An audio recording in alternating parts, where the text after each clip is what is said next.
Hello everyone. So now we are here in the third lecture of the module third, in which now we are going to study the responsibility of a registered valuer. It means कि जो एक valuer होता है आपका, जो आपकी property की valuation निकालता है, उसकी जो responsibilities होती हैं, उसके बारे में हम brief में जानेंगे यहाँ पे. So basically the first one is make an impartial, true and fair valuation of any asset which may be required to be valued. मतलब जो भी आपका वैल्यूअर है वो इस रिगार्डिंग वैल्यूएशन करे कि वो पार्शियल ना हो, सॉरी पार्शियल हो, और फेयर वैल्यूएशन हो. ये नहीं कि 10 लाख की चीज का 12 लाख एस्टिमेट बना दिया, या 10 लाख की चीज है उसका 6 लाख एस्टिमेट बना दिया. तो वो जो भी आपके नॉर्म्स कहते हैं उसके रिगार्डिंग ही उसको वैल्यूएशन करना चाहिए. Second one is exercise due diligence while performing the function as valuer. It means जितना भी मान लीजिए उस पर कोई भी आपको अगर लोन लेना है या फिर आपको कुछ मॉर्गेज करके कुछ करना है, तो उसी रिगार्डिंग उसका पूरा वैल्यूएशन वो करे. Make the valuation in accordance with such rules as may be prescribed. मतलब जो भी उसके रूल्स होते हैं कि पर्टिकुलर इस रेट में ही आपको ये चीज अगर कैलकुलेट करनी है, तो calculation should be in the proper form. And the last one is not undertake valuation of any asset in which he has a direct or indirect interest. ऐसा नहीं कि कोई जानने वाला है तो उसके लिए वैल्यूएशन निकाल दिया तो ज्यादा का निकाल दिया, या फिर मतलब काम जो जितना भी वो करेगा, वैल्यूएशन निकालेगा या जो भी वैल्यू निकालेगा वो प्रॉपरली इस बेसिस पे निकालेगा कि सारे वो नॉर्म्स को जो भी वैल्यूएशन के उसको जस्टिफाई करते रहे. इसीलिए सेक्शन 247(2) में ये वैल्यूअर की जो मॉरल रिस्पॉन्सिबिलिटीज हैं वो बताई गई हैं, ये 4. ओके. वैल्यूएशन हम करते हैं तो क्यों करते हैं, या वैल्यूएशन अगर किसी प्रॉपर्टी का कराया जाता है तो वो क्यों कराया जाता है वैल्यूअर से. इसके लिए कई सारे हैं. तो यहाँ पे इस पीपीटी में आपको ये दिखाया गया है कि सबसे पहले अगर आप बात करें तो मर्जर या डीमर्जर. मान लीजिए किसी एक कई सारे अकाउंट हैं, या फिर कैसे भी करके आप प्रॉपर्टी का वैल्यूएशन निकाल रहे हैं किसी भी रिगार्डिंग, कि आप कई प्रॉपर्टीज को मर्ज कर रहे हैं या अलग कर रहे हैं या पार्टीशन कर रहे हैं, उस बेसिस पे. प्राइवेट इक्विटी मतलब पर्सनली किसी एक फर्म है या उसके कई सारे एसेट हैं तो उसका वैल्यूएशन निकालना हो. फैमिली सेपरेशन या फिर बंटवारा जिसको कहते हैं हिंदी में, फैमिली सेपरेशन के लिए भी वैल्यूएशन करा जाता है कि किस किस इंडिविजुअल को कितनी प्रॉपर्टी मिलनी चाहिए. PPA portfolio value of investment, regulatory approval, litigations, test of impairment, buyback of shares, purchase and sales of business. ये तो बेसिक ये आपके पैरामीटर्स हैं जिनके लिए आप पर्टिकुलर एक वैल्यूएशन कराते हैं वैल्यूअर से. ये एक छोटा सा ब्रीफ सा टॉपिक था आपके इस थर्ड मॉड्यूल में कि वैल्यूअर की मॉरल रिस्पॉन्सिबिलिटी क्या है. तो उसके लिए हमने ये 4 टर्म यहाँ पे जस्टिफाई किए गए. Okay.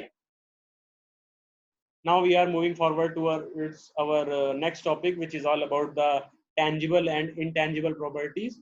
So here I am presenting the tangible and intangible properties regarding the quantity survey and estimation. So basically, what is the tangible property? Tangible property in this law, literally anything which can be touched and include both real property and personal property, and stands in distinction to intangible property. It means ये कहा जा सकता है tangible property आपके पास वो है जो कि एक टचेबल है या फिर रियल में है, एग्जिस्ट कर रही है. बेसिकली आप ये कह सकते हैं कि मान लीजिए आपके पास 1 लाख रुपए कैश है, तो कैश जो आपका होगा वो टेंजिबल प्रॉपर्टी होगा, जिसको आपके पास है, एनी टाइम आप जैसे चाहें वैसे इन्वेस्ट कर सकते हैं, यूटिलाइज कर सकते हैं, सब कुछ है. ठीक है. इसके अलावा अगर आपके पास मान लीजिए शेयर हैं किसी कंपनी के या किसी भी एक फर्म के, ठीक है, वो आपने बाई किए हुए हैं, तो वो आपका इंटेंजिबल प्रॉपर्टीज में आएगा. वो है तो आपका, लेकिन जब तक वो सेल नहीं होगा आप उससे जो एसेट या जो भी वैल्यू उसकी होगी वो निकल के नहीं आएगी, तब तक आप उसको यूज में नहीं ला सकते. ठीक है. सो लैंग्वेज हमारी ये कहती है कि ऐसी प्रॉपर्टी जिसको आप इजीली टच करते हैं आपके पास हो, एक्चुअल में वो एग्जिस्ट कर रही हो. Okay. In English law and some Commonwealth legal system, items of tangible property are referred as to chosen in possession. मतलब ये हो गया कि जिस पे आपका अधिकार है, ओवरऑल आप उसको खर्च करिए, इन्वेस्ट करिए, फेंक दीजिए फॉर एन एग्जांपल, तो वो चीजें ऐसी होंगी कि वो टेंजिबल प्रॉपर्टीज में है, वो आपकी है, आप उसके ओनर हैं. और वो आपके पास जो चीज है वो एग्जिस्ट कर रही है. Okay. However, some property, despite being physical in nature, is classified in many legal systems as intangible property rather than tangible property. मतलब ये है कि ऐसी प्रॉपर्टी जो कि फिजिकल नेचर नहीं होता है जिनका, उसको आप इंटेंजिबल प्रॉपर्टीज की क्लासिफिकेशन में रख सकते हैं डिस्पाइट ऑफ टेंजिबल प्रॉपर्टीज. ठीक है. जिसका कोई फिजिकल अपीयरेंस नहीं है उसको आप इंटेंजिबल प्रॉपर्टी बोलेंगे. ठीक है. Because the rights associated with the physical item are of far greater significance than the physical properties. Principally, these are the documentary intangibles. For example, a promissory note is a piece of paper that can be touched, but the real significance is not the physical paper, but the legal rights which the paper confers. And hence, the promissory note is defined by the legal debt rather than the physical attributes. मतलब ये कहा गया है कि आपके पास मान लीजिए कोई एक फिजिकल नोट है जिसपे ऑर्डर है कि हाँ ये चीज, या एग्रीमेंट है, एग्रीमेंट का जो पेपर है वो टेंजिबल नहीं है, वो इंटेंजिबल की क्लासिफिकेशन में आएगा जस्ट बिकॉज वो पेपर है, टचेबल है, बट वो इंटेंजिबल इसलिए है क्योंकि उसके जो अंदर जो चीजें लिखी हुई हैं वो वैल्यू करती हैं, ना कि पर्टिकुलर वो पेपर अगर आप लेके मार्केट में कहीं जाओगे उसकी कोई वैल्यू नहीं. बट उस पे जो टर्म्स एंड कंडीशंस हैं वो तो लीगल एस्पेक्ट के तौर पे आपके यूज में आ सकते हैं. Okay.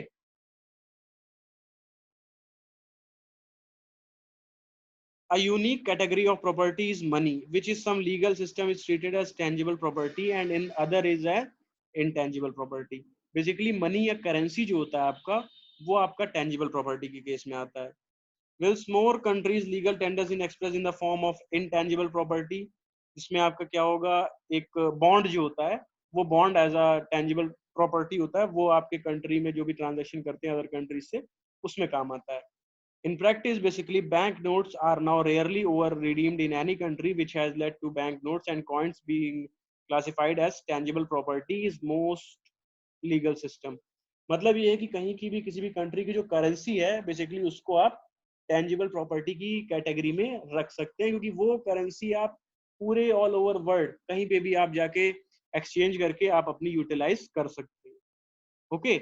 So basically, this is the basics of the tangible property. Okay. Intangible property is also known as incorporeal property, describes something which a person or a corporation can have ownership of and can transfer ownership of to another person or corporation, but has no physical substance. In generally refers to statutory creations such as copyright, trademarks or patents. मतलब ये हो गया कि जितना भी copyright हो गया या पेटेंट, कोई अगर अपनी रिसर्च है मान लीजिए उसने पेटेंट कराई, तो वो तो उसके वो ट्रांसफर कर सकता है, लेकिन वो उसकी इंटेंजिबल प्रॉपर्टी है, फिजिकल नहीं है, बट प्रॉपर्टी तो वो है ही एक हिसाब से, एसेट है किसी भी इंडिविजुअल का. तो वो किसी एक कॉरपोरेशन को, ऑर्गेनाइजेशन को या एक पर्सन को ट्रांसफर कर सकता है, उसके एवज में उससे जो भी प्रॉफिट लेना है वो ले सकता है, बट उसका कोई वो फिजिकल अपीयरेंस नहीं है उस चीज का. Okay. It excludes tangible property like real property like land, building and fixtures, and personal property like ship, automobiles, etc. In some jurisdiction, intangible property are referred as chosen in action. Intangible property is used in distinction to tangible property. It is useful to note that there are two forms of intangible property: legal intangible property, which is discussed here, and the competitive intangible property, which is the source from the which legal intangible property is created but cannot be owned, extinguished or transferred. So basically, competitive intangible property disobeys the intellectual property test of voluntary extinguishment and therefore results in the sources that create intellectual property. Okay. Generally, ownership of intangible property gives the owner a set of legally enforced rights over reproduction or of personal property containing certain content. मतलब ये है कि intangible property ये हो गई आपकी जिसका कोई फिजिकल अपीयरेंस नहीं है, बट फिर भी आप उसको ट्रांसफर कर सकते हैं किसी एक ऑर्गेनाइजेशन को, कॉरपोरेशन को या एक पर्सन को. Okay.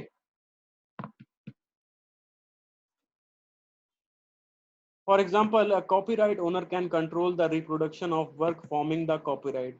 However, the intangible property forms a set of rights separate from the tangible property that carries the rights. For example, the owner of a copyright can control the printing of books containing the content, but the book itself is personal property which can be bought and sold without concern over the right of copyright holder.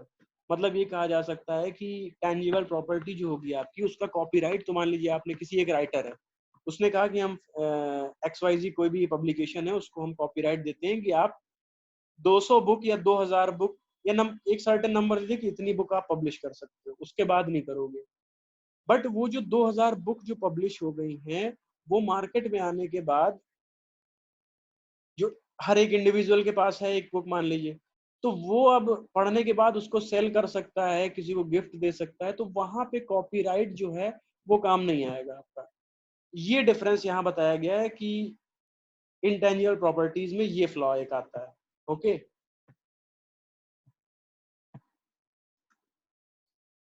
उसके बाद आता है tangible and intangible property का brief description. Property is an external thing that can be owned और possessed. Property can be divided into two categories, tangible and intangible. The word tangible refers to the something that has a definable physical form that can be felt or touched. The word intangible refers to the something that cannot be perceived by the senses. So tangible property वो होगी जो कि आपकी physical appearance रखती है, उसको आप touch कर सकते हैं, एसेट है आपका। इनटेंजिबल के केस में ऐसा नहीं होता है। Tangible property consists of real property and personal property. Real property is a property that doesn't move, such as land and the things that are attached to or built on that land. Personal property is a property that can be moved or any other tangible property that can be owned. Personal property is also called chattels. Chattels are attached to the land and that can be moved without damaging the land and called fixtures. Examples of fixtures are built-in bookcases and ceiling fans.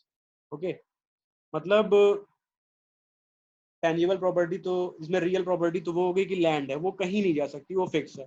But इसके अलावा अगर आपके asset में अगर आप example यहाँ पे जो दिया गया है कि बुक केस हो गया, सीलिंग फैन हो गया, तो वो आपकी एक प्रॉपर्टी, लेकिन उसको एक जगह से दूसरी जगह तक आप ले जा सकते हो फिक्सचर्स के through. Intangible property consists of property that lacks a physical existence. Example of intangible property include checking and saving accounts, options to buy or sell shares in stock, the goodwill of a business, a patent, and spousal love and affection. It means ये कह सकते हैं कि आपका जो intangible property है वो shares हो गए, जैसा कि मैंने आपको बताया, सेविंग अकाउंट या आपके बैंक अकाउंट्स हो गए, उसके रिगार्डिंग भी आप इसको ये कह सकते हैं कि ये सारी चीजें आपकी इंटेंजिबल प्रॉपर्टी में आ रही हैं।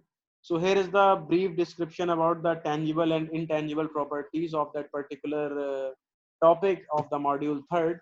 So in this lecture, basically we studied the properties of or the valuation, also the responsibility of the valuer.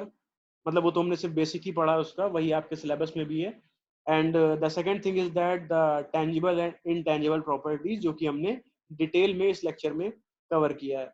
Now our next topic is the leasehold और फ्री होल्ड प्रॉपर्टीज। तो उसका हम basic इसी lecture में अभी जानेंगे और detail में उसको हम नेक्स्ट लेक्चर में पढ़ेंगे। Okay, so basically what is a freehold property? If you have purchased a freehold property, you own the land, it is built, and on also the house. In the case of apartment, the owner of the house becomes the shareholder in the property. Okay, you can live there for as long as you desire. You will have the right to make alterations in the house or redo some parts of the house. You might have to take permission from the authorities if you bring about structural changes, especially in case of old buildings. In India, most houses are sold as a freehold property, but apartments are mostly on a lease. However, this too changing as many apartments are getting sold as freehold. Free hold property ये कि वो जो property आपने ली वो एकदम free है, उसके आप ओनर हैं, ओनर लीज के भी रहेंगे, बट फ्री होल्ड में ये कि आप उसमें अल्टरेशन या मॉडिफिकेशन अपने रिगार्डिंग करवा सकते हैं। और अगर आपकी ओल्ड एज बिल्डिंग है या ओल्ड काफी बिल्डिंग है तो आप उसमें अथॉरिटी से परमिशन लेके आप कई सारे फर्दर चेंजेस आप करा सकते हैं। But in case of apartment, तो उसमें क्या होता है, उसमें ओवरऑल अपार्टमेंट का, मान लीजिए आपने कोई एक फ्लैट खरीदा, तो उसके आप शेयर होल्डर हो जाते हैं, उसमें आप अल्ट्रेशन या ऐसी चीजें नहीं करा सकते हैं, ठीक है। ये एक फ्लॉ आता है आपके अपार्टमेंट के केस में। And when we are talking about the leasehold property, in case you have purchased the leasehold property, you have the right to reside there for a stipulated period of time. Here, the buyer is not the owner of the property or the land it is situated upon. In case of leasehold property, you will have to pay ground rent of the owner or the leaseholder. Once the set period in the lease expire, the ownership of the property is given back to the landowner. Okay. Majority of the leases are roughly given for a period of 99 years. For those opting for leasehold properties, it is important to know the tenure of the lease at it will influence the value in the property. It is possible to extend the leasehold to 999 or 999 years. It means कि leasehold property जो आपकी रहेगी वो lease पे आप लोगे किसी से, मान लीजिए आपने कोई एक अपार्टमेंट लीज पे लिया 1 साल के लिए, 1 साल का आपने उसको रेंट दे दिया, 1 साल बाद, 1 साल तक तो आप उसके ओनर हैं, बट अल्ट्रेशन या ऐसी कुछ आप चीजें नहीं करा सकते, कंडीशन पे ही रहना है आपको, वहां पे जैसा बना है उसी हिसाब से, या फिर आप परमिशन लेके करा भी सकते हो, वो खैर अलग का मसला है। इसके अलावा जो भी लीज होती है, जैसी आपकी लीज का टेन्योर पूरा होगा, उसका वापस से ओनर जो है, उसका ओरिजिनल जो ओनर था, उसके पास सारी अथॉरिटी चली जाएगी। ओके, मोस्टली लीज जो होती है वो 99 ईयर्स की होती है, but in some special case it will reach up to 999 years. So this is the basics of the freehold and leasehold property. अब इन सब में बेसिक डिफरेंस तो यहाँ पे पता चल ही रहा है कि आपका फ्री होल्ड हो जाएगा, आप उसके वो एक्चुअल ओनर है लाइफ टाइम, बट लीज में क्या है, एक सर्टेन पीरियड तक आप उस चीज के ओनर हैं, उसके बाद जैसी लीज खत्म होगी आपकी, आपका ओनर वो उसका था वो वापस से हो जाएगा। यहाँ तो हमने इसका बेसिक इंट्रोडक्शन दे दिया है, इसके अलावा हम इसके नेक्स्ट लेक्चर में लीज होल्ड और फ्री होल्ड प्रॉपर्टीज की डिटेल स्टडी करेंगे। तो for this lecture that is enough. Thank you.